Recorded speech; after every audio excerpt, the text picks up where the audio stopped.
जय श्री कृष्णा। राधे राधे। आप सभी पर भगवान श्री हरि विष्णु जी की कृपा सदा सर्वदा बनी रहे, इसी मंगल कामना के साथ आज की कथा का शुभ आरंभ करती हूँ। फाल्गुन मास के कृष्ण पक्ष की एकादशी तिथि को विद्या एकादशी कहते हैं। कुछ स्थानों पर इसे विद्या ग्यारस भी कहते हैं। पद्म पुराण के अनुसार स्वयं महादेव जी ने नारद जी को उपदेश देते हुए कहा था कि जो भी मनुष्य विजया एकादशी का व्रत रखता है तो उसके पितृ और पूर्वज नीच योनि को त्याग स्वर्ग लोक जाते हैं।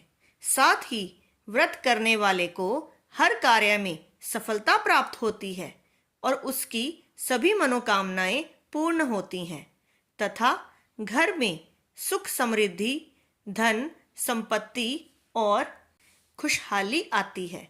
स्वयं भगवान श्री राम ने लंकापति रावण पर विजय प्राप्त करने के लिए विजया एकादशी का व्रत रखा था। तो आज मैं आपको सुना रही हूँ विजया एकादशी की बड़ी ही दुर्लभ कथा। इन कथाओं को सुनने से मनुष्य के सभी पाप और संकट कट जाते हैं तथा समस्त मनोकामनाओं की पूर्ति होती है। तो आप लोग बड़ी ही श्रद्धा और प्रसन्नचित्त मन से इन कथाओं को पूरा अवश्य सुनिएगा। तो आइए भगवान श्री लक्ष्मी नारायण जी के चरणों का ध्यान करते हुए इस कथा को सुनते हैं। एकादशी का महात्म्य सुनने में अपार हर्ष की अनुभूति हो रही थी। फिर अर्जुन ने भगवान श्री कृष्ण जी से कहा, हे पुंडरीकाक्ष, फाल्गुन माह के कृष्ण पक्ष की एकादशी का क्या नाम है तथा उसके व्रत का क्या विधान है और इसकी कथा क्या है? कृपा करके मुझे इसके संबंध में भी विस्तार पूर्वक बताइए। तब भगवान श्री कृष्ण जी ने कहा, हे अर्जुन, फाल्गुन माह के कृष्ण पक्ष की एकादशी का नाम विजया है। इसके व्रत के प्रभाव से मनुष्य को विजय श्री मिलती है। एक बार देवर्षि नारद ने जगत पिता ब्रह्मा जी से कहा था कि हे ब्रह्मा जी, आप मुझे विजया एकादशी की कथा को सुनाइए। तब ब्रह्मा जी ने कहा, मैं तुम्हें विजया एकादशी की कथा को सुनाता हूँ, श्रद्धा पूर्वक इसका श्रवण करो। श्री राम को जब 14 वर्ष का वनवास मिला तब वह भ्राता लक्ष्मण तथा माता सीता सहित पंचवटी में निवास करने लगे। उस समय महापापी रावण ने माता सीता का हरण कर लिया। इस दुखद घटना से श्री राम जी तथा लक्ष्मण जी अत्यंत दुखी हुए और सीता जी की खोज में वन वन भटकने लगे। जंगल जंगल घूमते हुए वे मरणासन जटायु के पास जा पहुंचे। जटायु ने उन्हें माता सीता के हरण का पूरा वृतांत सुनाया और भगवान श्री राम जी की गोद में प्राण त्याग कर स्वर्ग की तरफ प्रस्थान किया। कुछ आगे चलकर श्री राम व लक्ष्मण की सुग्रीव जी के साथ मित्रता हो गई और वहां उन्होंने बाली का वध किया। श्री राम भक्त हनुमान जी ने लंका में जाकर माता सीता का पता लगाया और माता से श्री राम जी तथा महाराज सुग्रीव की मित्रता का वर्णन सुनाया। वहां से लौटकर हनुमान जी श्री रामचंद्र जी के पास आए और अशोक वाटिका का सारा वृतांत कह सुनाया। सब हाल जानने के बाद श्री रामचंद्र जी ने सुग्रीव की सहमति से वानरों तथा भालुओं की सेना सहित लंका की तरफ प्रस्थान किया। समुद्र किनारे पहुंचने पर श्री राम जी ने विशाल समुद्र को मगरमच्छों से भरा देखकर लक्ष्मण जी से कहा, हे लक्ष्मण, अनेक मगरमच्छों और जीवों से भरे इस विशाल समुद्र को कैसे पार करेंगे? प्रभु श्री राम की बात सुनकर लक्ष्मण जी ने कहा, भ्राताश्री, आप पुराण पुरुषोत्तम आदि पुरुष हैं, आपसे कुछ भी विलुप्त नहीं है। यहाँ से आधा योजन दूर कुमारी द्वीप में वक्दालभ्य मुनि का आश्रम है। वे अनेक नाम के ब्रह्मा के ज्ञाता हैं। वे ही आपकी विजय के उपाय बता सकते हैं। अपने छोटे भाई लक्ष्मण जी के वचनों को सुनकर श्री राम जी वक्दालभ्य ऋषि के आश्रम में गए और उन्हें प्रणाम करके एक और बैठ गए। अपने आश्रम में श्री राम को आया देख महर्षि ने पूछा कि हे श्री राम, आपने किस प्रयोजन से मेरी कुटिया को पवित्र किया है? कृपा कर अपना प्रयोजन कहें। प्रभु, मुनि के मधुर वचनों को सुनकर श्री राम जी ने कहा, हे ऋषिवर, मैं सेना सहित यहाँ आया हूँ और राक्षस राज रावण को जीतने की इच्छा से लंका जा रहा हूँ। कृपा कर आप समुद्र को पार करने का कोई उपाय बताएं। आपके पास आने का मेरा यही प्रयोजन है। महर्षि वक्दालभ्य ने कहा, हे राम, मैं आपको एक अति उत्तम व्रत बतलाता हूँ जिसके करने से आपको विजय श्री अवश्य ही प्राप्त होगी। यह कैसा व्रत है मुनि श्रेष्ठ, जिसे करने से समस्त क्षेत्रों में विजय की प्राप्ति होती है? जिज्ञासु हो भगवान श्री राम जी ने पूछा। पर महर्षि वक्दालभ्य ने कहा, हे श्री राम, फाल्गुन माह के कृष्ण पक्ष की विजया एकादशी का उपवास करने से आप अवश्य ही समुद्र को पार कर लेंगे और युद्ध में आपकी विजय अवश्य होगी। हे मर्यादा पुरुषोत्तम, इस उपवास के लिए दशमी के दिन स्वर्ण, चांदी, तांबे या मिट्टी का एक कलश बनाएं। उस कलश को जल से भरकर तथा उस पर पंच पल्लव रखकर उसे वेदिका पर स्थापित करें। उस कलश के नीचे 7 अनाज अर्थात मिले हुए 7 अनाज और ऊपर जौ रखें। तत्पश्चात उस पर विष्णु जी की स्वर्ण की प्रतिमा स्थापित करें। एकादशी के दिन स्नान आदि से निवृत्त होकर धूप, दीप, नैवेद्य, नारियल आदि से भगवान श्री हरि का पूजन करें। वह सारा दिन भक्ति पूर्वक कलश के सामने व्यतीत करें और रात को भी उसी तरह बैठे रहकर जागरण करें। द्वादशी के दिन नदी या तालाब के किनारे स्नान आदि से निवृत्त होकर उस कलश को ब्राह्मण को दे दें। हे दशरथ नंदन, यदि आप इस व्रत को सेनापतियों के साथ करेंगे तो अवश्य ही विजय श्री आपका वरण करेंगी। मुनि के वचन सुन तब श्री रामचंद्र जी ने विधि पूर्वक विजया एकादशी का व्रत किया और इसके प्रभाव से राक्षसों के ऊपर विजय प्राप्त की। भगवान श्री कृष्ण ने कहा, हे अर्जुन, जो मनुष्य इस व्रत को विधि विधान के साथ पूर्ण करेगा उसकी दोनों लोकों में विजय होगी। श्री ब्रह्मा जी ने नारद जी से कहा था कि जो इस व्रत का महात्म्य श्रवण करता है या पढ़ता है उसे वाजपेयी यज्ञ के फल की प्राप्ति होती है। भगवान विष्णु का किसी भी रूप में पूजन मानव मात्र की समस्त मनोकामनाएं पूर्ण करता है। प्रभु श्री राम तो स्वयं विष्णु जी के अवतार थे, किंतु अपनी लीलाओं के चलते प्राणियों को सही मार्ग दिखाने के लिए उन्होंने विष्णु भगवान के निमित्त इस व्रत को किया। विजय की इच्छा रखने वाला इस उपवास को करके अनंत फल का भागी बन सकता है और भगवान श्री लक्ष्मी नारायण जी की असीम कृपा को प्राप्त करता है। एक बार प्रेम से बोलिए, श्री लक्ष्मी नारायण भगवान की जय। आइए अब श्रवण करते हैं एकादशी की दूसरी कथा, जिसे सुनने मात्र से सभी मनोकामनाएं पूर्ण होती हैं। महाराष्ट्र के एक गांव में एक ब्राह्मण रहते थे। उनके घर में केवल 4 लोग थे। वो ब्राह्मण, उनकी पत्नी ब्राह्मणी, उनका पुत्र और उनकी पुत्रवधू। उनकी पुत्रवधू बड़ी ही साध्वी और भक्ता थी, जिनका नाम सखुबाई था। वह बचपन से ही संत महात्माओं का संग करके निरंतर श्री कृष्ण के चिंतन में तन्मय रहती थी। जैसे गाय कसाई के चक्कर में फंस जाए, वैसे ही साध्वी सखुबाई की शादी ऐसे परिवार में हुई जहां उनकी सास, ससुर और पति तीनों उनके विरुद्ध थे। उनकी सास उन्हें थप्पड़ मारती थी और गालियां भी दिया करती थी। उनके परिवार में सब उनके भजन के विरुद्ध थे, लेकिन सखुबाई ने कभी किसी से कुछ नहीं कहा। उनके पति भी उनके अनुकूल नहीं थे। सखुबाई को बहुत कष्ट दिया जाता था, लेकिन वह एक पल के लिए भी भगवत विस्मरण नहीं होने देती थी। उन्होंने इतनी प्रतिकूलता के बाद भी उन तीनों से द्वेष नहीं किया। उनका जीवन कष्टदायक था, पर उन्होंने कभी किसी से कठोर वचन नहीं बोले। जो मान अपमान, लाभ हानि, जय पराजय, सुख दुख को समान भाव से सहते हुए भगवत स्मरण करता है, भगवान उसके अधीन हो जाते हैं। सखुबाई को उनके परिवार वाले बहुत सताते थे।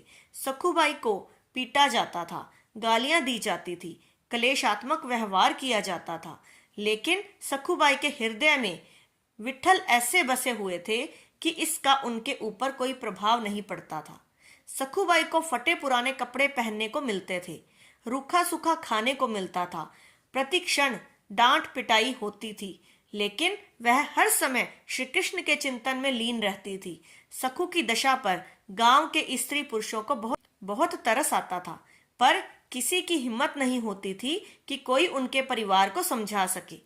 सखूबाई मन ही मन भगवत कृपा का अनुभव करते हुए सोचती कि कितने कृपालु हैं श्री कृष्ण। यदि मेरे पति, सास या ससुर मुझसे प्यार करते तो श्री कृष्ण के प्यार में बाधा पड़ जाती। एक दिन किसी पड़ोसन ने सखूबाई से पूछा, तू इतना दुख भोगती है, तेरे मायके में कोई नहीं है क्या? ना कोई खबर लेने आता है और ना ही कोई तुम्हारा सहयोग करता है। सखूबाई ने मुस्कुराते हुए कहा, जानती हो मेरा मायका कहाँ है? पंढरपुर में। और मेरे मायके वाले कौन हैं? जानती हो? विट्ठल और रुक्मणी जी। सखूबाई आगे कहती हैं, सखी, उनका बहुत बड़ा परिवार है, असंख्य संतानें हैं। मुझे लगता है कि वो असंख्य संतानों की व्यवस्था में मुझे भूल गए हैं, इसलिए मुझ गरीब की खोज खबर लेने वो नहीं आ पा रहे हैं, पर उनकी मुझ पर बहुत कृपा है। पंढरपुर महाराष्ट्र का एक प्रसिद्ध धाम है। यहाँ एकादशी को बड़ा मेला लगता है, जिसमें भगवान श्री विट्ठल जी के दर्शनार्थ लाखों नर नारी दूर दूर से नाम कीर्तन करते हुए, नृत्य करते हुए उत्साहपूर्वक पंढरपुर की यात्रा करते हैं। जब यात्रा का दिन आया तो भक्तों की मंडलियां कीर्तन करते हुए, नाचते हुए पंढरपुर के चारों ओर दल बना बनाकर जाने लगे। भक्तों को पंढरपुर जाता देख सखूबाई के हृदय का बांध टूट गया। विचार करने लगी, क्या करूं? मेरे प्रीतम का ऐसा बड़ा उत्सव हो रहा है, यदि मैं सास से पूछूंगी तो पिटाई ही होगी। उन्होंने सोचा, सास ससुर पति कोई जाने तो देगा नहीं। सखूबाई को पानी भरने के लिए रोज कृष्णा नदी में जाना होता था। उन्होंने घड़ा लिया और कृष्णा नदी में जल भरने के बहाने घर से निकली। प्रेमी भक्तों के संकीर्तन दल को देखकर सखू के हृदय में प्रेम उमड़ा। पंढरपुर जाने की प्रबल इच्छा करके उन्होंने घड़ा वहीं रख दिया और वह भक्तों की मंडली में चली गई। उन्हें जाते हुए एक पड़ोसन ने देख लिया और दौड़कर उसने उनकी सास को बताया कि उसकी बहू संतों की मंडली के साथ भाग गई है। अब सास और पति ने बड़े बड़े डंडे निकाले और उन्होंने सखू को रोकने के लिए दौड़ लगाई। उन्होंने देखा तो सखूबाई अपने प्रीतम के दर्शन के लिए विशेष इच्छुक थी और भक्तों के बीच में भगवत प्रेम में उन्मत्त हो रही थी। उनकी सास ने उनके बाल पकड़े तथा घसीट के उन्हें बाहर लाई और वहीं उन्हें डंडे से मारना शुरू कर दिया। घर ले जाकर तीनों ने मिलकर उनकी पिटाई की। सखूबाई सिर्फ हे विट्ठल, हे कृष्ण, हे गोविंद कहती रही। उनकी सास ने कहा, यह तो मामूली मार है, इससे ये मानने वाली नहीं है। इसे ऐसा पीटो कि ये चलने के लायक ना रहे, वरना ये फिर भाग जाएगी और पंढरपुर की यात्रा करेगी। और अभी 2 सप्ताह है पंढरपुर की यात्रा में। इसको जकड़ करके खंबे में बांध दो और 2 सप्ताह तक ना रोटी दो ना पानी दो और रोज इसकी पिटाई करो, तब ये मानेगी। सास की आज्ञा पर सखूबाई को उनके पति और ससुर ने बांध दिया, उनकी पिटाई की और उन्हें भोजन देना बंद कर दिया। उनके हृदय में यह दुख नहीं था कि मुझे बांध दिया गया, मुझे मारा गया या मुझे गाली दी गई। उनके हृदय में बस एक पीड़ा थी कि हे श्री कृष्ण, आपके भक्तों के बीच में मुझे कितना सुख मिला। पहली बार जीवन में भक्त मंडली में मुझे नाचने को मिला। मैं आपके दर्शन के लिए जा रही थी, परंतु मेरी सामर्थ्य नहीं की कि मैं इस जन्म में इस नरक से निकल सकूं। हे करुणा निधान, क्या ऐसा नहीं हो सकता कि मैं इस जन्म में आपके दर्शन कर पाऊं? क्या मैं आपके मंदिर में आकर आपके भक्तों के बीच में नहीं नाच सकती? सखूबाई आंसू बहाते हुए कह रही थी कि हे कृष्ण, ऐसा कुछ उपाय करो कि मैं आपके दर्शन कर सकूं। मैं बहुत पतित हूँ, दीन हूँ, मेरी सामर्थ्य नहीं है कि मैं आप तक आ सकूं। हे प्रभु, आप कृपा करो, बहुत सुंदर अवसर मिला है, भक्तों की मंडलियां जा रही हैं, आपके दर्शन करने के लिए ऐसा अवसर बार बार नहीं आएगा। हे नाथ, आप कृपा करोगे तभी दर्शन हो सकते हैं। मेरा सामर्थ्य नहीं है कि मैं इनके चंगुल से छूट सकूं। जब भक्त तकलीफ में हो तो हरि को चैन कैसे पड़ सकता है? रुक्मणी जी ने देखा तो प्रभु के चेहरे पर उदासी और बड़ी चिंता थी। उन्होंने ठाकुर जी से पूछा कि हे नाथ, आप चिंता में कैसे? लगता है कोई भक्त कष्ट में है। भगवान ने कहा, हाँ, एक ऐसी भक्त है जिसको बहुत पीटा जा रहा है, कलेश दिया जा रहा है। वो मुझसे मिलना चाह रही है और उसको बांध दिया गया है। आपको थोड़े दिन के लिए हमसे विरह सहना पड़ेगा, क्योंकि हमें कुछ दिन वहां रहना पड़ेगा, तभी बात बनेगी। रुक्मणी जी से ऐसा कहकर प्रभु तत्काल सखुबाई के समीप गए। प्रभु ने एक बहुत सुंदर नवयुवती का रूप धारण किया और बोले, सखुबाई, मैंने सुना है तुम पंढरपुर जाना चाहती हो, चलोगी मेरे साथ पंढरपुर? सखुबाई ने आंख खोली और कहा, सखी, मुझ पापिनी के भाग्य में ऐसा कहाँ कि मैं भक्त मंडली के साथ पंढरपुर जाऊं? तुम देख तो रही हो मेरी दशा। स्त्री रूपी ठाकुर जी ने कहा, बाई, तुम जानती नहीं हो, मैं तुम्हें बहुत समय से जानती हूँ। तुम मेरी बहुत प्रिय सखी हो, उदास मत हो। मैं जिसकी सखी होती हूँ उसको मैं कभी उदास नहीं देख सकती। मैं तुम्हारी रस्सी खोल देती हूँ, तुम भागो और जाओ मंडली के साथ। सखुबाई ने कहा, मेरी सास फिर पकड़ लेगी। स्त्री वेशधारी प्रभु बोले, बिल्कुल नहीं, इसकी तो तुम चिंता ही मत करो। ठाकुर जी ने सखुबाई को निकाला और स्वयं सखुबाई का रूप धारण करके रस्सी में बंध गए। जिनका नाम स्मरण करने से माया का बंधन टूट जाता है, जिनको पाना बड़े बड़े योगियों के लिए भी दुर्लभ है, वही भगवान अपनी भक्त सखुबाई के लिए एक साधारण स्त्री की तरह बंध गए। ठाकुर जी चुपचाप चाटे खा रहे हैं। ठाकुर जी को कई दिन हो गए भोजन नहीं मिला, पानी नहीं मिला और रोज उनकी पिटाई भी हुई। 14 दिन बीत गए, प्रभु बंधे रहे, रोज डंडे और गालियां खा रहे हैं। उनके पति को उन पर दया आई तो उन्होंने सखुबाई के रूप में जो ठाकुर जी बंधे थे उनको खोल दिया। पति की आज्ञा के अनुसार सखु रूपी श्री भगवान ने स्नान किया, सुंदर रसोई बनाई और सबको खिलाया। भोजन पाने के बाद तीनों के हृदय में बहुत प्यार उदय हुआ। सखु रूपी भगवान ने अपनी सेवा और सुंदर व्यवहार से पति, सास और ससुर तीनों के स्वभाव को बदल दिया। अब तीनों सखुबाई स्वरूप श्री भगवान से बहुत प्यार करने लगे। उधर सखुबाई पंढरपुर पहुंच के नाम संकीर्तन करते हुए नाच रही हैं। प्रभु के प्रेम में वो इस बात को भूल गई कि मेरी जगह कोई और सखी बंधी हुई है। आनंद में विभोर हुई सखुबाई ने चंद्रभागा नदी में स्नान करके मंदिर के अंदर प्रवेश किया। वो मंदिर में जाकर श्री हरि के दर्शन करके आनंद सिंधु में डूब गई।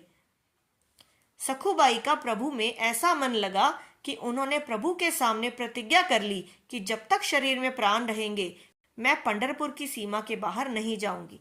उन्हें क्या पता था कि उनके बदले पंढरीनाथ जी वहां बंधे हुए हैं। सखुबाई के सामने भगवान का वो स्वरूप प्रकट हुआ कि सखुबाई विहाल हो गई और भगवान के सौंदर्य के दर्शन में इतना मुग्ध हो गई कि उनके प्राण छूट गए। एक ब्राह्मण उस मंडली में आया था और उसने सखुबाई की लाश को देखा। उसने साथियों को बुलाया और सबने मिलकर सखुबाई के शरीर का अंत्येष्टि संस्कार कर दिया। इधर रुक्मणी जी ने विचार किया कि ठाकुर जी कह के गए थे कि कुछ ही दिनों में वापस आ जाऊंगा, लेकिन आज तक वापस नहीं आए। फिर ध्यान देके देखा कि जिसके लिए गए थे उसने तो शरीर छोड़ दिया और उसके शरीर का अंतिम संस्कार भी हो गया। अब मेरे प्रभु को तो बहू बनकर वहां रहना ही पड़ेगा। अब रुक्मणी जी को बड़ी चिंता हुई। रुक्मणी जी शमशान पहुंची और उन्होंने सखुबाई की राख, हड्डी वगैरह को एकत्रित किया और प्रेम दृष्टि से देखा तो सखुबाई जीवित हो गई। सखुबाई को ऐसा लगा जैसे वह गहरी निद्रा से जगी हो। रात को स्वप्न में रुक्मणी जी ने सखुबाई से कहा, देखो पुत्री, तुम्हारा प्रण पूरा हुआ। तुमने कहा था कि जब तक इस शरीर में प्राण रहेंगे मैं पंढरपुर की सीमा के बाहर नहीं जाऊंगी। तुम्हारा वह शरीर तो जल गया, अब तुम लौट जाओ। मेरे प्रीतम तुम्हारे रूप में तुम्हारे घर पर है। रुक्मणी जी का आदेश पाकर सखुबाई आनंद मग्न होकर 2 दिन बाद यात्रियों के साथ वापस लौट आई। सखु को आता देख सखु वेशधारी भगवान पंढरीनाथ जो वहां बहु रूप में थे, उन्होंने सोचा कि अगर वो यहाँ आ गई और मैं भी यहाँ रहा तो गड़बड़ हो जाएगी। ठाकुर जी ने तत्काल सास से कहा कि मैं पानी लेने जा रही हूँ। उन्होंने घड़ा लिया घाट पर आई और पूर्व परिचित सखी का वेश धारण कर सखुबाई से मिली। उन्हें देखते ही सखुबाई को सारी बातें याद आ गई। सखुबाई ने दौड़ करके उन्हें हृदय से लगाया और कहा, सखी, आपकी कृपा से मुझे पंढरपुर जाने को मिला। मुझे मेरे ठाकुर जी के दर्शन हुए, उनके चरणों को पकड़ लिया और बोली, बहन, तुम्हें बहुत कष्ट भोगना पड़ा होगा मेरी वजह से। ठाकुर जी ने कहा कि तुम चिंता मत करो, तुम सुखी हो गई ना। सखुबाई ने कहा, हाँ सखी, ठाकुर जी ने कहा मुझे कोई कष्ट नहीं हुआ। यदि तुम्हें सुख मिला तो हर कष्ट मेरे लिए सुखमय है। तुम ये घड़ा लो, इसमें जल भरो और घर जाओ।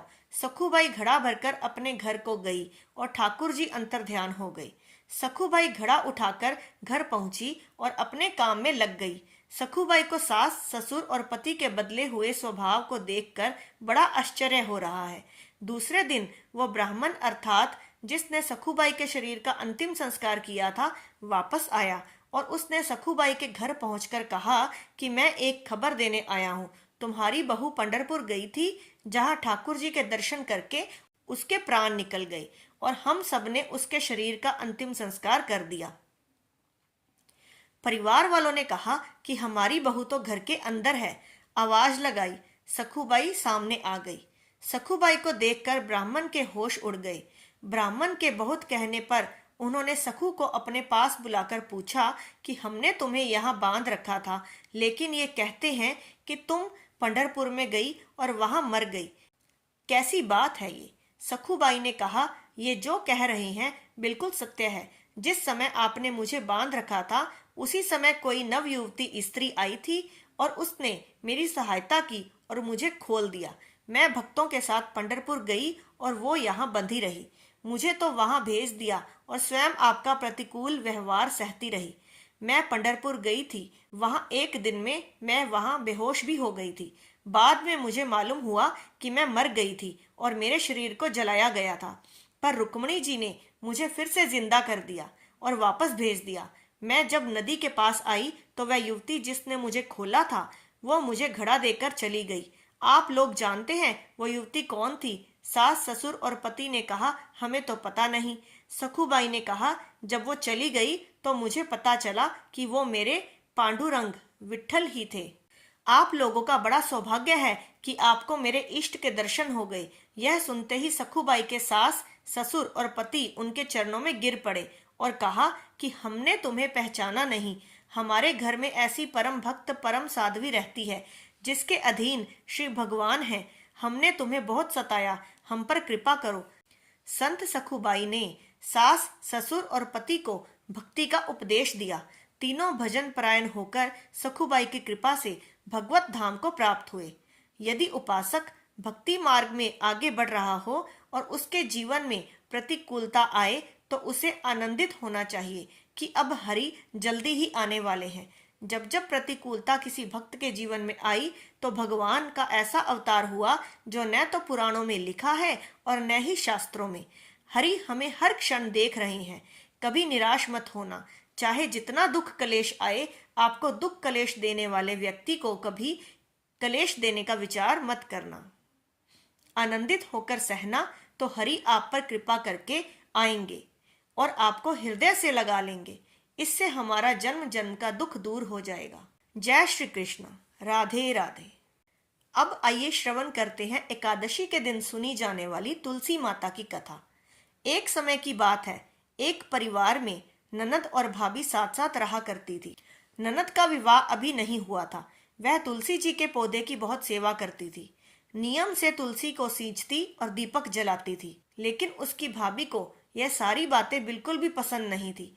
जब कभी उसकी भाभी को बहुत ज्यादा गुस्सा आता तब वह अपनी ननद को ताना देते हुए कहती कि जब तुम्हारा विवाह होगा तो मैं इस तुलसी को ही बारातियों को खाने को दूंगी और तुम्हारे दहेज में भी तुलसी ही दूंगी। तुम जब देखो तुलसी की ही सेवा करती रहती हो। कुछ समय बीत जाने पर ननद का विवाह तय हो गया।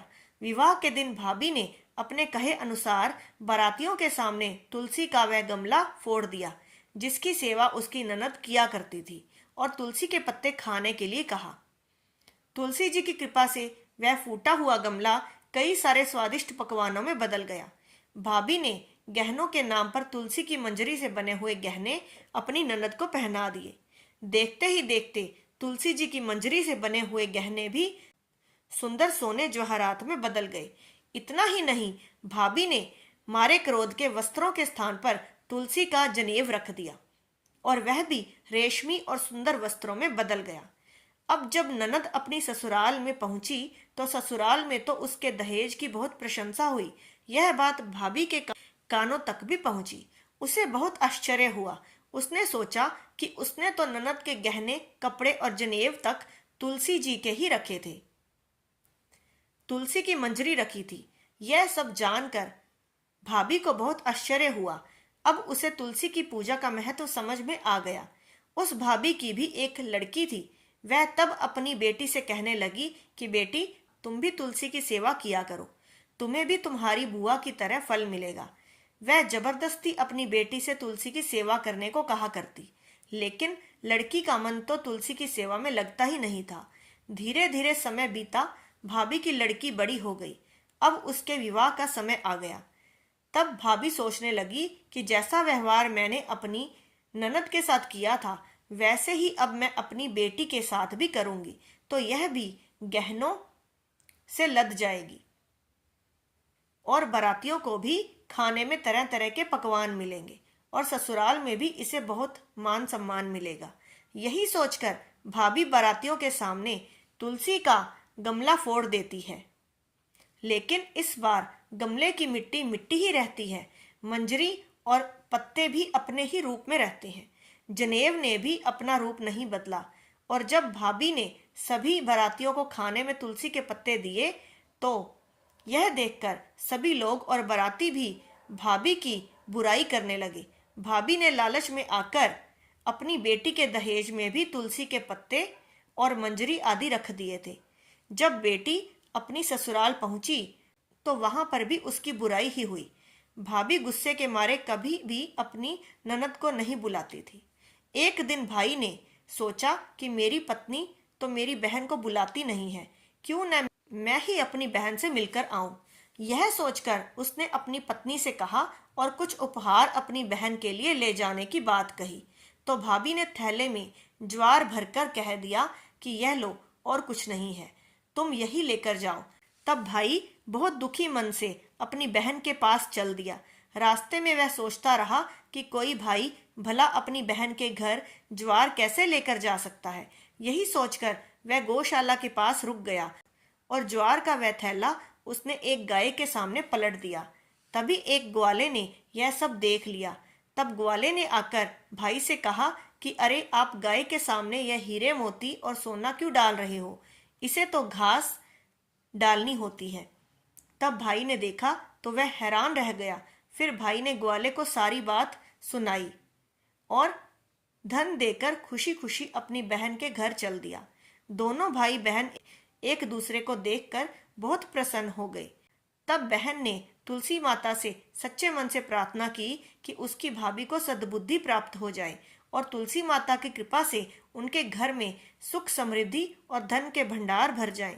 तब कुछ दिनों के बाद देखते ही देखते भाभी का मन बदल गया और वह अपनी ननद को बहुत मान सम्मान देने लगी और अब वह भी सच्चे मन से तुलसी जी की सेवा करने लगी।